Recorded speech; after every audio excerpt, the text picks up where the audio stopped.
What's up, comic book fans? Pete here from Comic Books Transformed, where me and my good friend Brian over there bring you reviews of movies and TV shows that are based on comics. Hopefully, we won't have too many technical difficulties like we do on my other channel, The Lasser Cast. But Brian, you were warning me about this episode of The Last of Us. See, now the whole time I was doing it, I was also gave the same warnings to my wife. I'm like, am I oversaying it? Am I going to point out what's going to happen by saying it so much?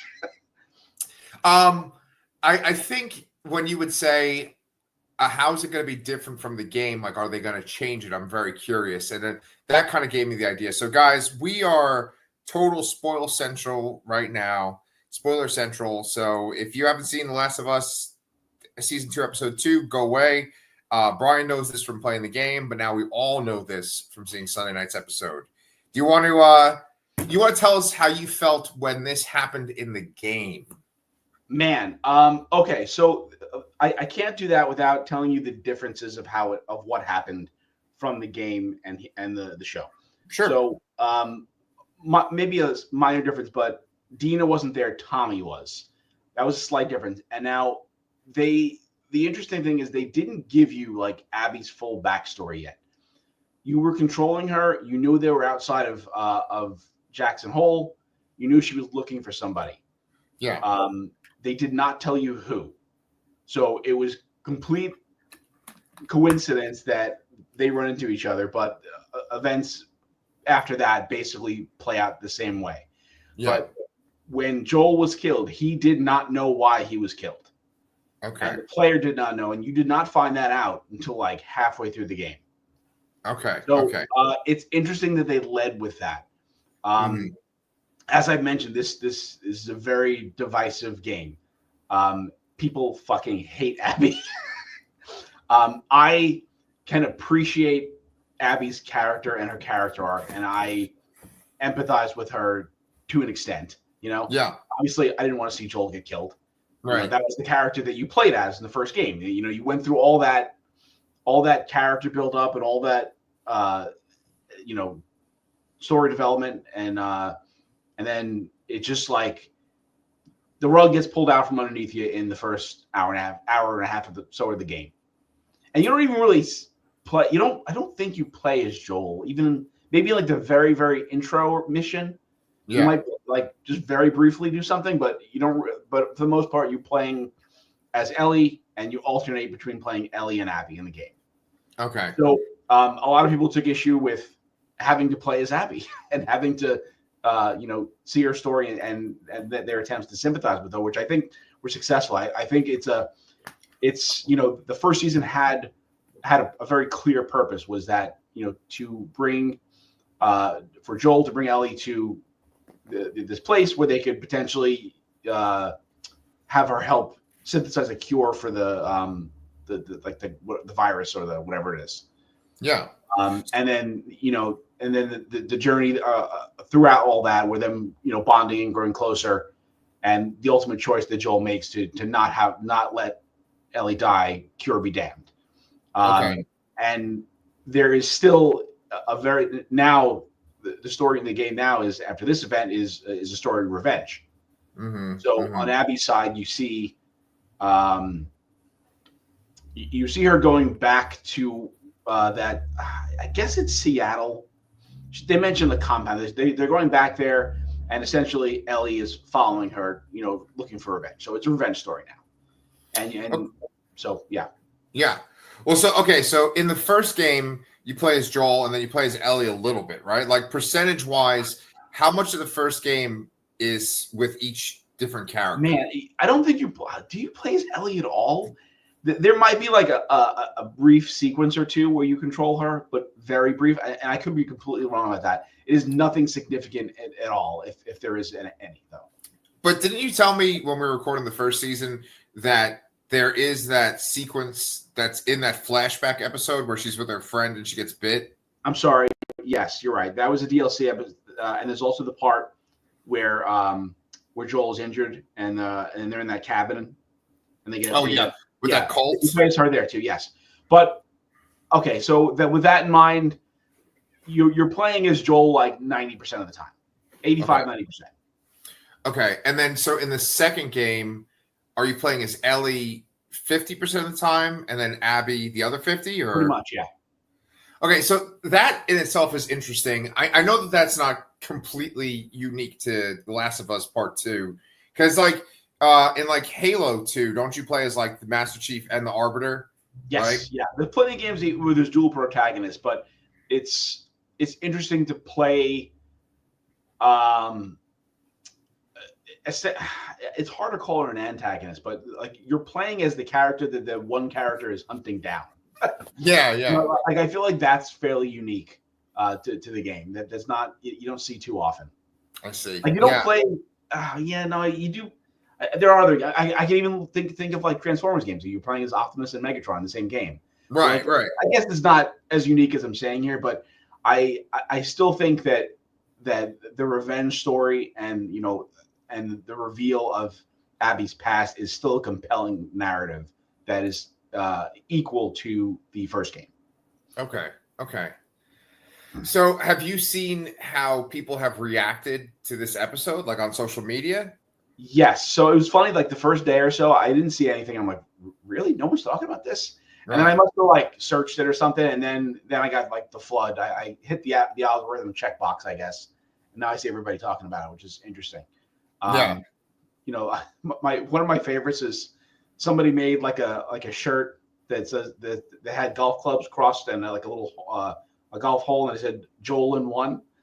Oh, that's dark but brilliant. Yes. Yeah. Oh yeah. I have to say too that the actual death of Joel was a little bit more aggressive in the game. Like they actually the golf club wasn't broken, and they literally smashed his head open with the golf club. It was gross. But, I can understand why they didn't do that in the show. Yeah, yeah. I mean, we're talking about this one moment of this one episode, and it's really like within the last 10 minutes of the episode.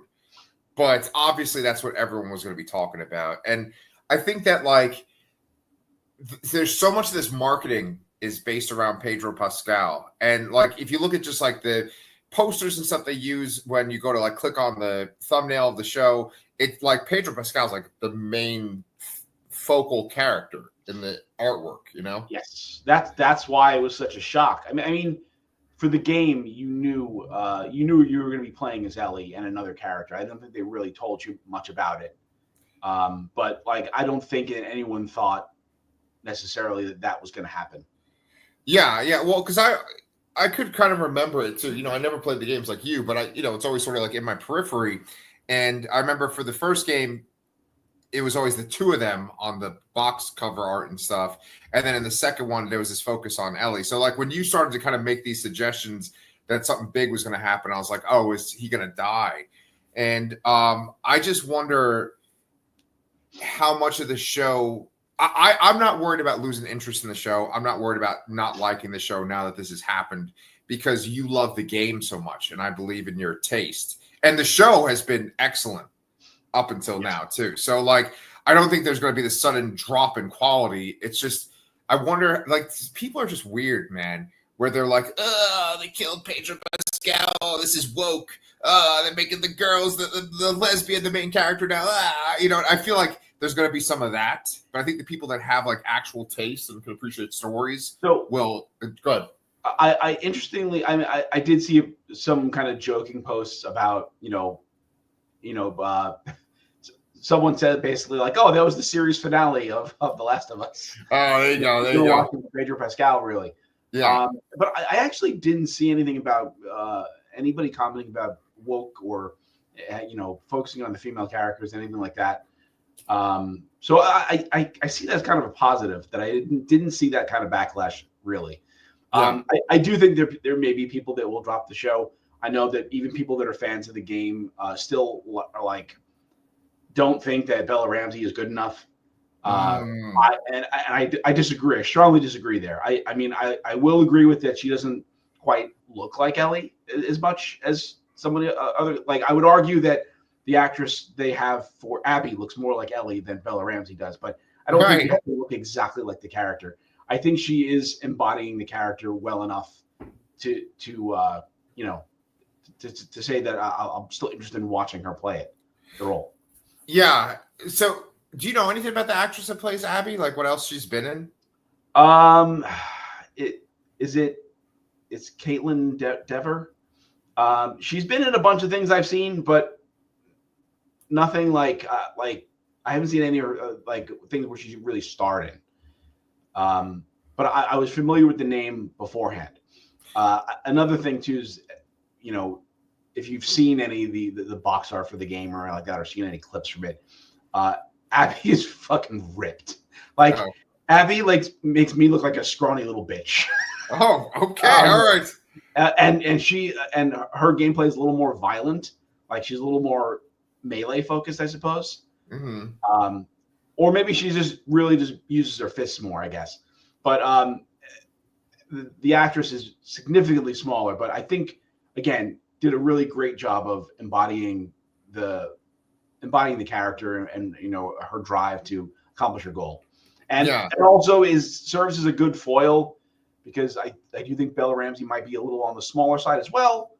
So I think it's a better matchup because it is a point where like you're fighting Abby as Ellie, and it's just like how is she not just beating the shit out of her? Okay. Well, I'm very curious how that's going to all play out. As far as like Bella Ramsey and people not being into her, I kind of feel the exact same way as what you just said. Surprise, surprise. Like, I think that she conveys a lot of emotion from her eyes. And I think that when that scene happened, I like truly felt for her. I think the problem with that character or whatever is that she kind of always tries to say like the tough guy thing or like the, oh, look, I'm badass. Like she does like a lot of that. Like the way that she would talk to Dina or like when she was mean to Joel, it's kind of like a little too aggressive with her dialogue. But I think that like her reaction to things is very good.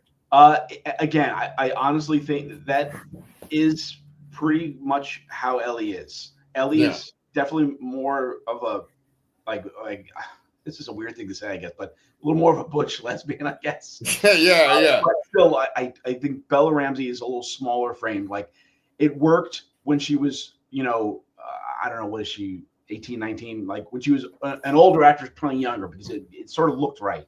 But now that it's 5 years later and she's playing her actual age, it's weird because it doesn't. She looks too small, you know. Like the words and actions coming out seem odd. Although she's doing a really good job of it. It's just, you know, it's just, her frame's a little too small. So right. No, I understand. I understand what you're saying. That was one of the things that Sherry was saying to me because there was a big gap between the first season and this season. And Sherry was like, "Oh, the girl looks like so much older. Is it gonna?" And I said there might be like a time jump, and then there was. It was 5 years between the first season and this season. You know. Yeah. But you're saying that Tommy is with Joel in that scene, so Tommy's his brother, right? Tommy's the brother, yeah. So that whole, remember how I said I don't remember a big scene where all the clickers come and assault the town? Yeah. So that's probably why they made that change. They needed Tommy to be in the city, rather than with Joel. So there is some little like mini outbreak where there is a whole bunch of infected are found there, and then Joel and there is a blizzard. Yeah. And that's where Joel and Tommy run into Abby, and they do escape together. And then they go back to the cabin where they're staying, which looked very similar to the game. Like it was kind of eerie, to be honest. Yeah. I love the look of that. I love that just this random house that's away from this colony, basically, and it's this like really nice house. You can tell like a rich person just wanted to live in the middle of nowhere, and it's this really nice house, but it's for this like crazy apocalyptic scene, and like literally apocalyptic because it's in the apocalypse, but also like in terms of like what's happening to these characters, it's apocalyptic too. Yeah, and also too the scenery in this episode is just gorgeous. Yeah. Do you ever watch the little scenes after the show where they talk about how they made it or like the direction? One thing they've kept saying in those two sequences for episode 1, episode 2 is they're like, oh, the budget, like we went all out. We like really wanted to make this epic. And like they really fucking do in this second episode. It's crazy. Yeah. It's like Lord of the Rings. This is very clearly on location on an actual fucking mountain, and there's no sets here at play. I mean, maybe the town's a set. I don't know, but like they're clearly really out in the woods and then not using green screens. Right. That's the key thing. It's not green screen. And, you know, they talk about in the second episode, they talk about how it's scary. Like, I think the actress that plays Abby, she says how, like, when the people are all in their makeup and stuff, it's actually scary. And when you look at the people, like there's that one sequence when she's in between the fence and the building and they're just like throwing themselves out and they're just like with their mouth. I mean, we've seen that kind of shit on The Walking Dead and a lot of zombie stuff. But when you think about the practicality of like people just running and throwing themselves at a fence and like trying to bite you, it's so crazy. Yeah, I do. That did happen in the game too. And also a shot that stood out from that scene was the clicker's hand going through the fence and like pushing through the middle between your fingers. Oh yeah, it's so intense. And I didn't think that she was going to die because I knew that there'd be a conflict with Joel. But like there's one part where the clicker gets in between gets through the fence and is climbing after her. I was like, oh my God, this is. And I mean, oh God, we should talk about that assault on the town. So, okay. It is like Lord of the Rings because there's this big mass coming at the town, and they even have like things prepared. They're on the roofs. They say go in the roofs or go in the basements. Like don't be on light the fucking torches. It's like parade. Right. But the thing that got me the most excited was they have these old like little like diving boards or like ledges that extend, and then they would roll the barrels down so that they could shoot the barrels to blow up the clickers. Yes, that was a cool little thing there. I looked at that at first. I'm like, what the hell is that? Yeah, are they inviting them in? Because they obviously have wooden fences here, so they probably want to get that fire as far away from the fences they possibly can. Yeah. So I mean, like such an intense sequence. I didn't know the fate of any of the characters. I didn't know the brother's fate or his wife. And so I was like, oh, is the brother gonna die? And it's I mean there's so much in this episode to talk about.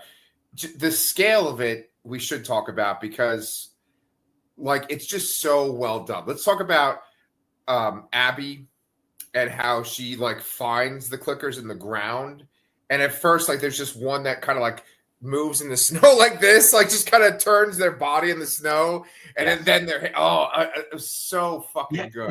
It almost looked like the snow was melting, like the cordyceps was like heating up the area, and the snow was literally melting, and that's how they were, unthawing.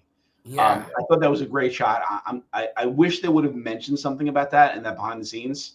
Yeah, like if that's what was happening. But that's what I imagined. Yeah, it's just so well shot because they start to kind of move and you hear the noise. It's the tension's building up. Then like the snow kind of caves in through them and they come bursting up. And there's just so many of them. And they're on Joel's heels. He's on his horse with Dina and Abby. And then the part that really blows my mind is like they're coming at them. And then they kind of just turn. And then the two groups come together and go to the town. I thought that was that looks so exciting, so well shot. I love that. Yeah, that's the idea of that like kind of hive mind mentality of the cordyceps. And, obviously the town was alerted to it by them breaking that pipe and seeing the whatever the hell those things were in the pipe there. Yeah, the fungus. Yeah. So, but them kind of calling them, directing them to there, and seeing that herd merge was nuts. Yeah. Oh my God, it's so good. So then they get to the town. You know that like things are gonna get bad because they do kind of show them in the town in the trailer. And so like they're swarming and you're like, okay, well, they're not gonna obviously like shoot them all accurately from up on the tower. They have to drop some kind of explosives on them. They do that. It's amazing when they start blowing them up. I love that. Then they get one of those big things called the big bloaters. Yeah, so one of those just breaks through the fucking wall. I'm guessing that's not in the game. Yeah, well, I mean, those enemies are in the game, obviously, but no, that didn't. I don't believe that happened in any capacity. Like I said, I don't think anything happened in the town around this time in the game. Like, well, didn't you say there was like an infection, like a small infection in the town? Well, no, it was outside the town. Like, Oh, okay. they were on various patrols, and then there was like a little like surge of infected. But I don't think there was anything that massive going towards the town. Where if there was, they didn't show it. But yeah. Yeah. And I had a question too. In the game, if you're Ellie or Joel and you're fighting one of those things, like you don't get infected, right? You just kind of get hurt if you fight them. Yeah, you don't. Yeah, I mean, like Ellie can't get infected, obviously. Oh, yeah, duh. But Joel does not get infected at any point. Like, there's no risk of you getting infected in the actual gameplay. Although that would be really fucking interesting for a game mechanic. Like, I know. You're playing a zombie game or whatever, and if you actually get hit, you die. Right. Because they're probably in the game. They're like on top of you, scratching at you and shit, right? And yeah, you could easily get infected. Yeah. Well, every game has that kind of Resident Evil mentality where you mash up an herb and you fucking eat it or whatever. Well, is there something in the game that they use to? No, I think there's first aid kits and shit. Like, I don't think there's anything particular that. Yeah. I think Joel just gets real lucky, I guess. Yes. So let's talk about that assault though. So these things, they break through the town. It gets so tense and horrible, even though like I'm not really invested in the brother or his wife. I still kind of care because they're good people. The brother really comes off as this great leader in this episode, and there's multiple points in this episode where like the thing starts swarming the roof and the wife is on the roof. I'm like, oh shit, is she gonna die? Then he goes down to the ground and he gets a flamethrower, and there's like 4 guys all together with him. And 2 of them just fucking run because really, I get the idea that the flamethrower would be a very effective weapon. I don't think you actually use a flamethrower in the game. I don't remember, but but like I wouldn't want to be standing down there with just 4 guys with a flamethrower. I mean, it's not a quick kill exactly. No, because then they're on fire running at you. Yeah, right. So he's brave though, and he holds his own. And then that giant fucking thing comes after him. It's very similar to like Aragorn fighting the cave troll at the end of Return of the King. Yeah. But in this case, I was like, oh, he's gonna die though, because I don't know what happens with the brother. Yeah. So in a situation like this, when you have an attack of this scale, you have to have some named character die in some capacity. I think when they showed the scenes when the clickers got to the roof, when they showed Tommy back in the corner, they were just giving you a red herring, thinking they were gonna be the ones to go, but no. What really happened was up north. Right. So beautifully like set up like that. It's such a like the way that you were talking, and also just because I would always think about the box art, I'm like, oh, they could kill him right now. So like I kind of was prepared, but then I was like, oh, maybe they'll change it to keep Pedro Pascal around, and so. What do you call it? I wonder how people felt seeing that, and not having any idea. Yes. Kristen didn't have any idea, thankfully. So she was very shocked. I had some other friends that watched the show that they don't play games. So they were also very shocked. I was trying to ask people, trying to gauge people's like reactions. Like, will you still watch it without him? And he's not going to be completely gone from the show. Like, there's flashbacks. There definitely will be flashbacks. I guarantee there'll be at least 1, if not 2 more episodes. Oh, sure. Yeah. But I mean, I don't even know the game, and I'm sure that'll happen too. And the other thing too is that I'm curious. I don't know if they're gonna like split the game up into different parts. I mean, I see a point where they could split it, but into a season 2 and season 3. But I don't know if the season 3 has enough meat on it. Yeah. To be effective. Or enough content, I guess. And then after that, there is no 3. There's no part 3. And the studio making the game, that makes the game, Naughty Dog, they're working on another property right now. Right. I don't believe they're making 2 games at once. Right. And really all they've done lately is just re-release the first 2 games in various versions. It was like 1 and 2, then a remaster of 1, and then a PS5 remaster of 1, and then a remaster of 2. And yeah, it's. I guess what I'm saying is that I fear a Game of Thrones like scenario where they run out of source material and they just make something because they think the show is going to make money and Right. it's not as compelling. Right. And I understand that fear completely, because it's so good. I think that the combination of the people behind the cameras is so important. The guy that made this fucking game, what's his name? Like the guy who made it? It's Neil Druckmann. Is that the Neil Druckmann? Okay, Right. Then Craig Melvin's the Chernobyl guy. Right, he's the Chernobyl guy, so he's not involved in the game. But then the two of them combined, I'm just like, this is a fucking match made in heaven, because it's like they know how to make a compelling story that's like dramatic and hits these emotional beats, and it's not like they have violence or sex or anything like that for like gratuitous reasons like other HBO shows might have. Like everything seems to sync up with the game that you tell me. I'm like, oh, okay, so this happened in the game. This crazy, like emotional deep beat happened in the game. Okay, that's pretty amazing for a video game. So like, even if they were to like just make stuff for the show, I kind of have faith in them, because like the guys who made Game of Thrones, like they were good at adapting the existing source material, but like it was clear on their own that they didn't have a leg to stand on. Yeah, and with them too, that dragged out to was it eight seasons? I think so. And the biggest complaint a lot of people have with the later seasons is they felt rushed. Because they wanted to be done and move on to other things. Right. Because doing the same show for 8 years, I guess, can be tiring. I guess. Yeah, and it was even more than that. Yeah. I know. This show is so fucking good, and like that scene in particular, it was like so kind of brutal, because like you didn't really see the violence that much. You saw people's reactions, and that always is much more effective than just seeing the straight up violence. It's seeing how other people are handling it. Yes.